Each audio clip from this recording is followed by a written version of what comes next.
పౌరుల గొంతు నొక్కేందుకు కూటమి ప్రభుత్వం తప్పుడు కేసులు నమోదు చేస్తుందని మాజీ మంత్రి వైసీపీ నేత ధర్మన్న ప్రసాదరావు ఆరోపించారు. పోలీసులను అడ్డం పెట్టుకుని అరెస్టులు చేసి ప్రజలను భయపెట్టే ప్రయత్నం చేస్తున్నారని విమర్శించారు. విచిత్రం ఏంటంటే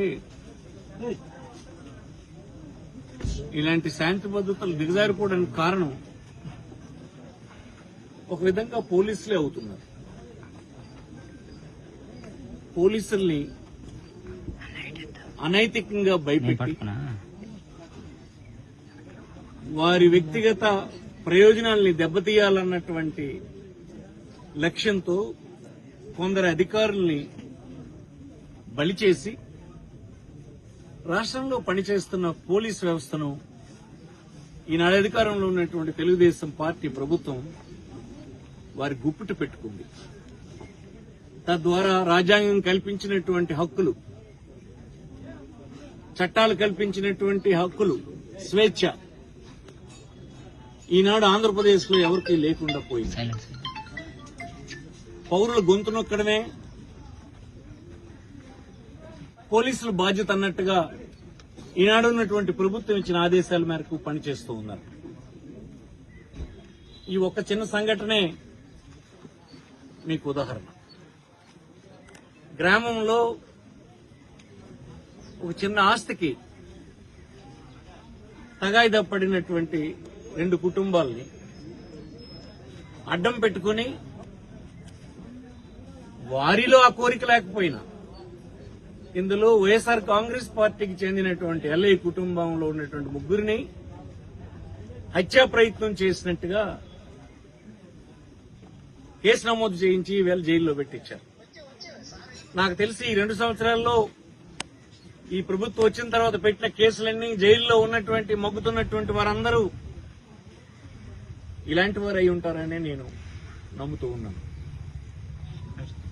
ఉన్నతాధికారులు కూడా ఆల్ ఇండియా సర్వీస్ లో ప్రమాణం చేసి వచ్చినటువంటి వారు కూడా దిగజారిపోయి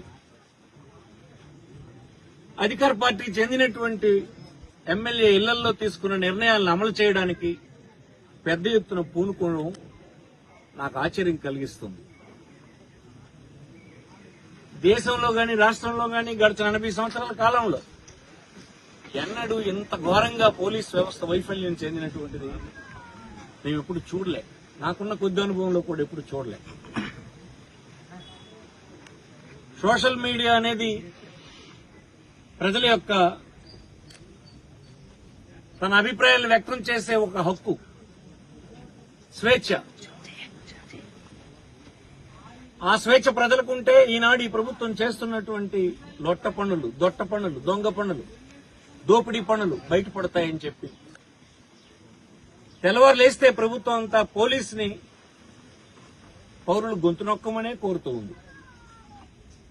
ప్రతి పోలీస్ స్టేషన్ లో ఉండేటువంటి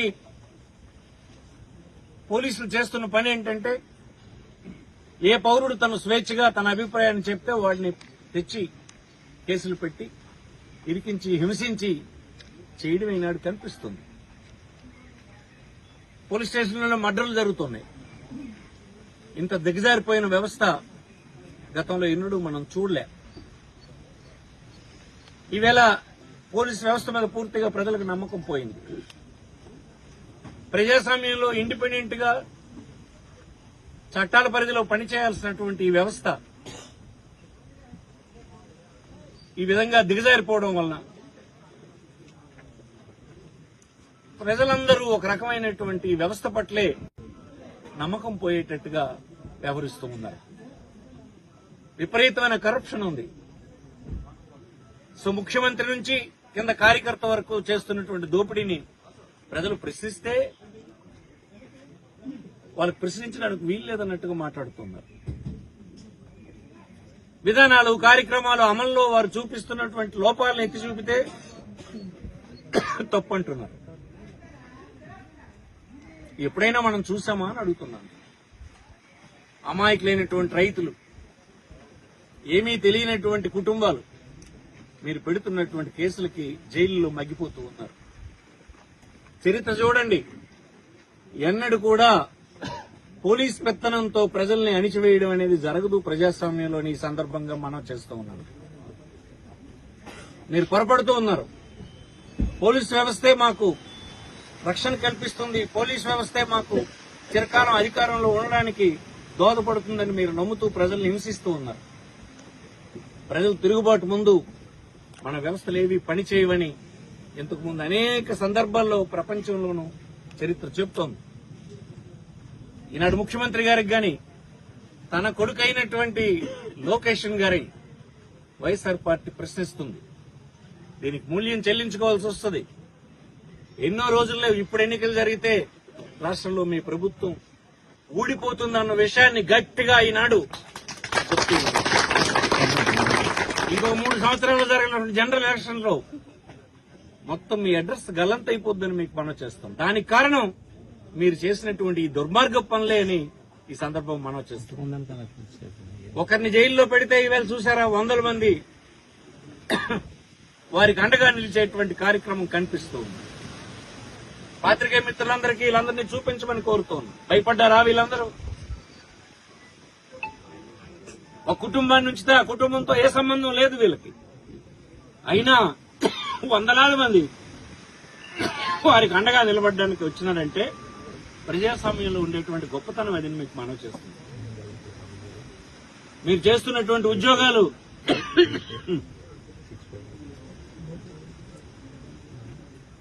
మాటను ఇట్లాంటివి చేయడం కరెక్ట్ కాదని మనం చేస్తుంది.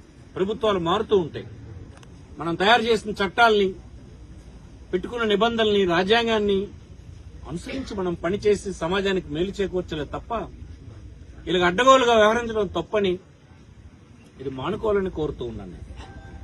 ఒక్కొక్కరు ఒక్కొక్క ప్రాంతంలో చేస్తుంది. ఇక్కడెక్కడ శాసనసభ్యుడైతే ఇంకొక దగ్గర పార్లమెంట్ సభ్యుడు, ఇంకొక దగ్గర మంత్రి ఈ వ్యవస్థను తాము మీ చేతులకు లాక్కుంటున్నారు.